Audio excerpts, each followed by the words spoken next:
16 warga Brebes positif COVID-19. Mobil tabrak gapura, 3 orang tewas.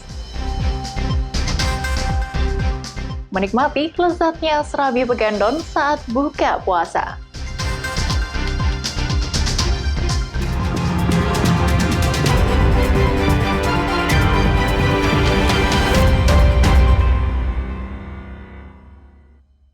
Ya, Kompas Pekalongan hari ini hadir dengan beragam informasi penting dan menarik baik dari Pekalongan maupun sekitarnya. Selain ketiga berita tadi, berita tentang sembuhnya Kepala DPU Tata Ruang Kabupaten Pekalongan yang sembuh dari COVID-19. Dan aneka berita lainnya akan mengisi Kompas Pekalongan hari ini. Saya Nisa Sayuta, inilah Kompas Pekalongan selengkapnya di Kompas TV, independen terpercaya.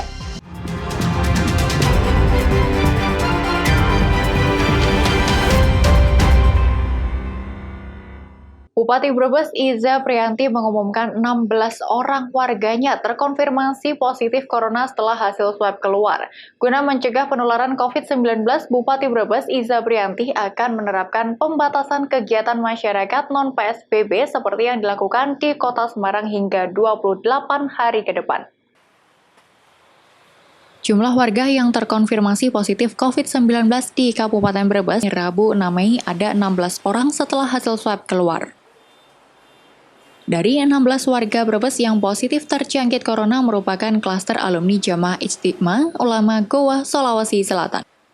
Sebagian besar adalah warga Kecamatan Bantar Kawung, orang yang masih menjalani perawatan di ruang isolasi RSUD Brebes. Sedang 15 lainnya menjalani karantina di Gedung Islamic Center Brebes. Bupati Brebes saat menggelar keterangan pers mengatakan akan melakukan pembatasan kegiatan masyarakat atau PKM. Penerapan PKM dilakukan hingga 28 hari ke depan karena telah terjadi peningkatan jumlah warga yang terpapar corona. Kegiatan masyarakat yang dibatasi yakni pembatasan kegiatan masyarakat di luar rumah, pembatasan belajar di sekolah, tempat ibadah, dan sebagian pembatasan moda transportasi. Dalam pencegahan penyebaran virus corona atau COVID-19, yaitu pembatasan kegiatan masyarakat. Jadi bukan PSBB, tapi pembatasan kegiatan masyarakat seperti yang sudah dilaksanakan di Kota Semarang. Per tanggal 6 Mei 2020 nanti pelaksananya sampai 28 hari. Kepala Bidang Pencegahan dan Penanggulangan Penyakit Dinas Kesehatan Kabupaten Brebes, Imam Budi Santoso mengatakan dari 41 hasil swab yang keluar, 20 merupakan pasien transmisi lokal dan 21 orang lainnya merupakan alumni Jamaah Ijtima Ulama Goa. Dari 21 orang tersebut, 16 dinyatakan positif dan 4 orang negatif. Kemarin kami langsung sorenya itu melakukan tracking di Bantar Kawung. Baru 3 keluarga dari 22 jemaah Goa. Kami melakukan dari istri, ibu, dan anaknya. Itu dari 18 orang yang kami tes, ini sudah kita dapatkan 3 positif, 3 reaktif. Iya. Terus sehingga dari ini, yang positif gimana? ini lagi diambil langkah. Ini memang hari ini kami akan ke Bantar Kawung untuk menindaklanjuti 3 yang reaktif ini.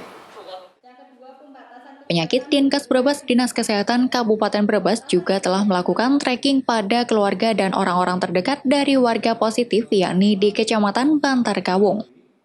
Dari 20 keluarga, baru 3 keluarga yang menjalani rapid test. Hasil dari rapid test, 3 anggota keluarga salah seorang alumni Jamaah Goa dinyatakan reaktif dan tengah menjalani isolasi mandiri. Sementara 15 alumni Jamaah Goa yang dikarantina di Komplek Islamic Center Brebes akan dipindahkan ke RSUD Brebes guna menjalani uji swab tahap kedua. Yuli Herdianto, Kompas TV, Brebes. Sempat dirawat selama 3 pekan lebih karena positif terinfeksi virus corona, Kepala Dinas Pekerjaan Umum dan Tata Ruang atau DPU Taru, Kabupaten Pekalongan dinyatakan sembuh. Sementara istri dan anak-anaknya masih melakukan karantina mandiri. Kepala Dinas Pekerjaan Umum dan Tata Ruang atau DPU Taru, Kabupaten Pekalongan, Bambang Irianto, sempat dirawat intensif di RSUD Keraton Pekalongan terkena virus COVID-19. Dia dirawat di rumah sakit selama 19 hari dan bisa sembuh dan kembali bisa bekerja seperti biasa di lingkungan pemerintah. Kondisinya sudah sehat, namun masih tetap mematuhi semua prosedur kesehatan seperti pakai masker dan selalu cuci tangan. Ia juga selalu memantau kondisi kesehatannya agar tetap kondisi bugar. Bupati Pekalongan Nasib Kolbihi mengapresiasi pasien yang sembuh, yaitu Kepala DPU Taru ini. ASN ini kembali bekerja seperti biasa, namun tidak selalu masuk kantor atau kadang bekerja di rumah. Pemerintah kabupaten, kemudian kecamatan dan desa sudah melakukan upaya-upaya pendeteksian. Jadi siapa saja saudara-saudara kita yang datang dari manapun, ya, tidak hanya dari Jabodetabek, ketika datang mudik ke halaman, kampung halaman, ya segera melapor ke kepala desa. Kalau datangnya malam-malam, kemudian nanti setelah itu dia ada pemeriksaan untuk mencegah hal-hal yang tidak kita inginkan. Kepala DPU Pekalongan beserta istri dan anaknya terkena COVID-19. Namun hanya dirinya yang dirawat di RSUD Keraton. Sedangkan anak dan istrinya dikarantina mandiri di rumah dan sekarang sudah sembuh semua. Saya tidak ingin memberitahukan kita tidak hati-hati, tapi yang harus dilawan itu rasa takut yang luar biasa yang dibesar-besarkan oleh masyarakat. Mohon ini Bapak Ibu media juga bisa ikut mengedukasi, sepanjang kita mengikuti protokoler tidak perlu ditakuti. Saya serumah 4 kamar dan anak saya melayani makan di rumah itu. Alhamdulillah berkat doa dari seluruh masyarakat ini juga masih dan insya Allah akan tetap negatif. Sementara itu, pemudik yang sudah pulang ke kampung halaman di Kabupaten Pekalongan saat ini mencapai 40.000 jiwa. Mereka tersebar di seluruh kecamatan, terbanyak di Kecamatan Kesesi mencapai 6.000 orang, Kajen 5.000 orang, dan lainnya menyebar. Ari Himawan, Kompas TV, Pekalongan. Hari pertama penerapan pembatasan sosial berskala besar atau PSBB tahap 2 di Kota Tegal, Kamis pagi masih ditemukan pelanggaran PSBB dan petugas yang abai memeriksa identitas pemotor yang berboncengan serta penumpang di sebelah sopir. PSBB tahap kedua juga dikeluhkan sopir yang penghasilannya terus menurun. Suasana hari pertama penerapan PSBB tahap 2 di Kota Tegal, aktivitas masyarakat nampak berjalan seperti biasa.